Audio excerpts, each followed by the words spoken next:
नमस्कार, मैं दिव्यांशी आप सभी का स्वागत करती हूँ ministry of current affairs by doctor Gaurav Garg.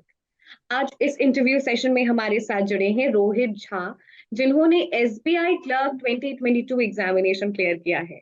चलिए सीधी बात करते हैं रोहित से और जानते हैं उनका सफर एग्जामिनेशन क्लियर करने तक का। Welcome Rohit. Thank you ma'am, thank you. Rohit, किस तरीके से फीलिंग है? How do you feel right now? You clear the examination और बहुत ही कॉम्पिटिटिव एग्जामिनेशन। बहुत ही ज्यादा मैम खुशी हो रही है। रोहित, थोड़ा सा अपने बारे में बताएं हमें। मैम, जैसे मेरा नाम रोहित कुमार झा हुआ, मैं दरभंगा जिले से हूँ, बिहार से।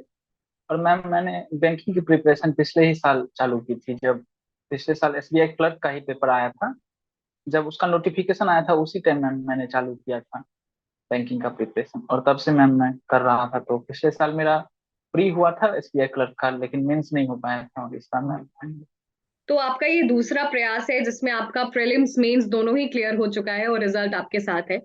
Rohit, yes ma'am. कैसे बैंक की तरफ इंक्लिनेशन हुआ? कैसे सोचा कि मुझे बैंकिंग एग्जामिनेशन में अपियर होना है? इसके बारे में ये कहानी थोड़ा बताएं। मैम एक्चुअली था क्या ना कि मैं एसएससी का तैयारी कर रहा था। उससे पहले जब मेरा बैंक का चालू हुआ तैयारी, उससे पहले मेरा एसएससी की तरफ था।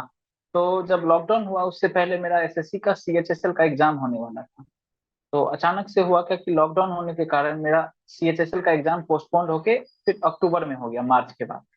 तो उस दौरान हुआ क्या कि मेरा पूरा पढ़ाई भी बंद हो गया था लॉकडाउन में।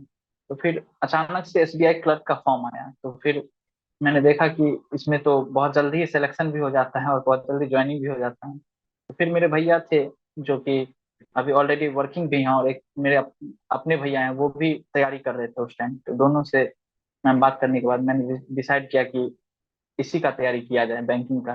तो फिर मैं तभी से बैंकिंग का होने लग गया था। सो रोहित, आप सीएचएसएल की तैयारी कर रहे थे, उसके बाद फिर बैंकिंग का सोचा कि इट गिव्स इट जो टर्न अराउंड टाइम होता है वो बहुत कम होता है अगर हम यस बैंक मैम। एग्जामिनेशंस की बात करें। और बिल्कुल it yes has ma'am. Work for you.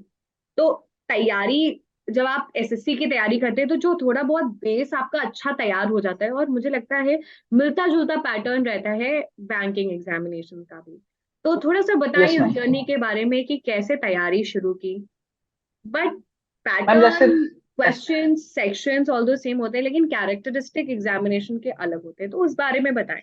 Yes ma'am, actually था क्या कि जब मैं एसएससी का तैयारी कर रहा था तो उससे हुआ क्या कि मेरा मैथमेटिक्स तो बहुत अच्छा हो गया था उधर ही, क्योंकि उसका पूरा सिलेबस मैंने कवर किया था एसएससी का।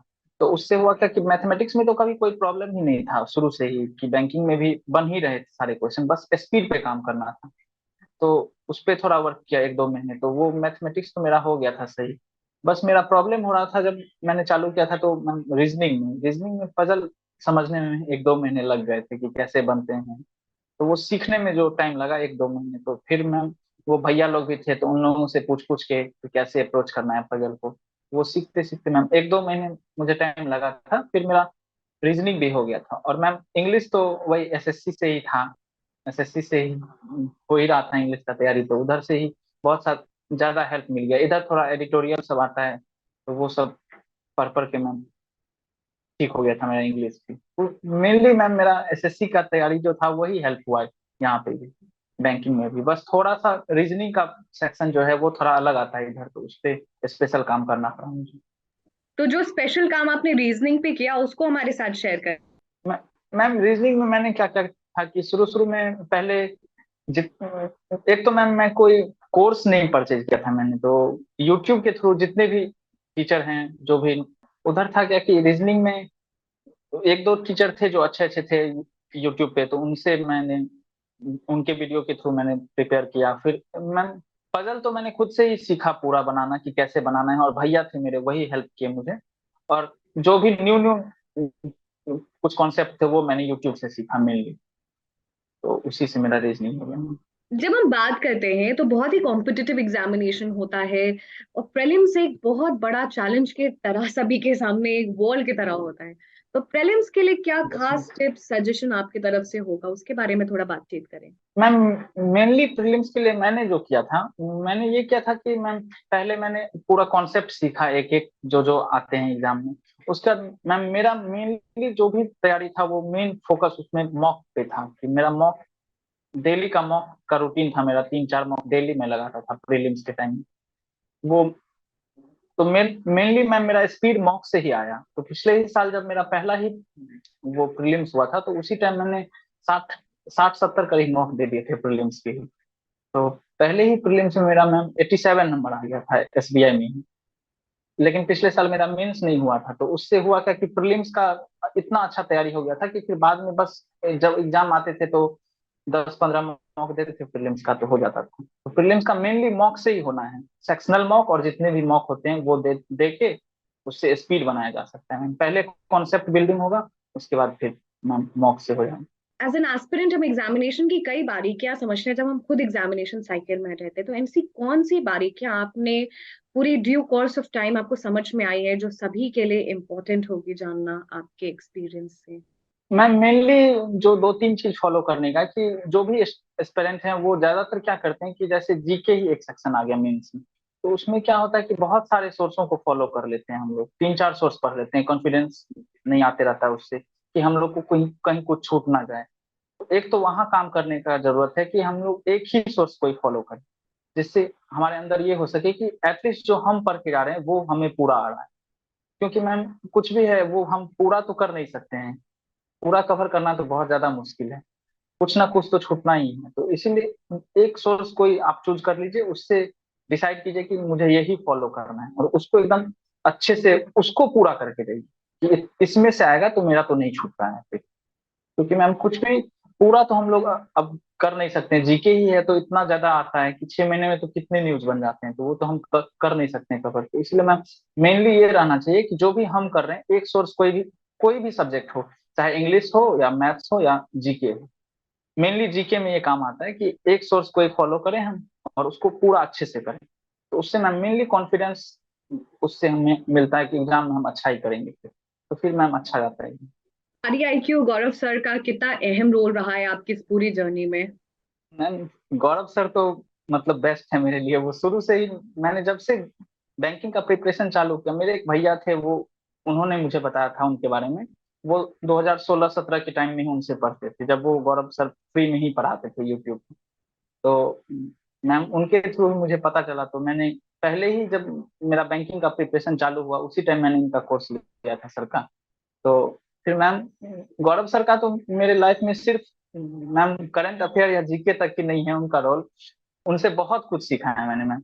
जैसे मैंने अभी बहुत सारा इंटरव्यू भी दिया, आईबीपीएस पीओ का भी, आरआरबी पीओ का भी इस बार दिया था, अभी एसबीआई पीओ का भी मेरा इंटरव्यू। तो मैं उनसे, जैसे मेरा बैंकिंग स्टैटिक का भी मैंने उनका कोर्स लिया हुआ था, उनसे जो भी पढ़ा उससे इतना कॉन्फिडेंस मिलता है कहीं भी जाने पे, इंटरव्यू जाने में भी लगता है कि नहीं मुझे सब आ रहा है। सर का सर का एक एक बात जो सर वीडियो में बताते हैं उससे इतना कॉन्फिडेंस मिलता है कि नहीं नहीं सब आ रहा है। तो मैं उनका बहुत ज्यादा रोल है। मेनली मैम किसी टीचर का मेरे सिलेक्शन में रोल है तो वो स्टडी आईक्यू के गौरव गौरव गर्ग सर का ही है। Rohit, we are very glad और Gaurav sir is also very proud of your achievement. हम सेशन के एंड में हैं, कुछ फाइनल टिप सजेशन आप सभी के साथ शेयर करना चाहेंगे? मैम मेरी तरफ से यही फाइनल सजेशन रहेगा स्टूडेंट्स के लिए कि जो भी आप अगले साल के लिए तैयारी कर रहे हैं, बस आप मेनली अपना सोर्स पहले डिसाइड कर लीजिए कि मुझे ये फॉलो करना है, और उस पे ही अच्छे से लगे रहिए। क्योंकि बीच में बहुत सारे लोग मिलेंगे आपको जो अलग अलग सोर्स बताएंगे, लेकिन उस सब पे नहीं ध्यान देके आप पहले अपना सोर्स फॉलो कर ली सेलेक्ट कर लीजिए कि मुझे ये करना है, और बस अच्छे से फॉलो करके एक बार कॉन्सेप्ट बिल्डिंग करके फिर मॉक लगाइए अच्छे से, तो मैम बहुत ज्यादा हेल्प होगा और बहुत चांसेस हैं कि आप क्लियर कर पाएंगे एग्जामिनेशन। चलते चलते एक ऐसे लास्ट क्वेश्चन आपसे पूछना चाहूंगी क्योंकि ये बहुत इंपॉर्टेंट होता है। रिवीजन कैसे करें? प्रीलिम्स का रिवीजन, फिर प्रीलिम्स के बाद मेंस का रिवीजन और इंटीग्रेटेड रिवीजन, उसके बारे में बताएं। मैम प्रीलिम्स का रिवीजन तो मैम यही होगा कि जैसे मैं करता था कि अपना कॉन्सेप्ट तो एक बार पढ़ने के बाद जब मैं जितने भी मॉक देता था, जैसे 50-60 मॉक जो भी लगाया, बाद में मैं कम कर दिया था, 10-20 ही मॉक देता था। तो जितने भी मॉक आपने दिए हैं, एटलीस्ट ये किया जा सकता है कि 4-5 दिन पहले आप बैठ के 4-5 दिन में, जो लास्ट के 4-5 दिन है उसमें जितने भी मॉक आपने लगाए हैं उसको अच्छे से एनालिसिस कर लीजिए कि आप जो जो गलती कर रहे हैं या जहां आप ज्यादा टाइम लगा रहे हैं उस क्वेश्चन को अच्छे से टाइम देके सीख लीजिए कि आप एग्जाम में ना करें।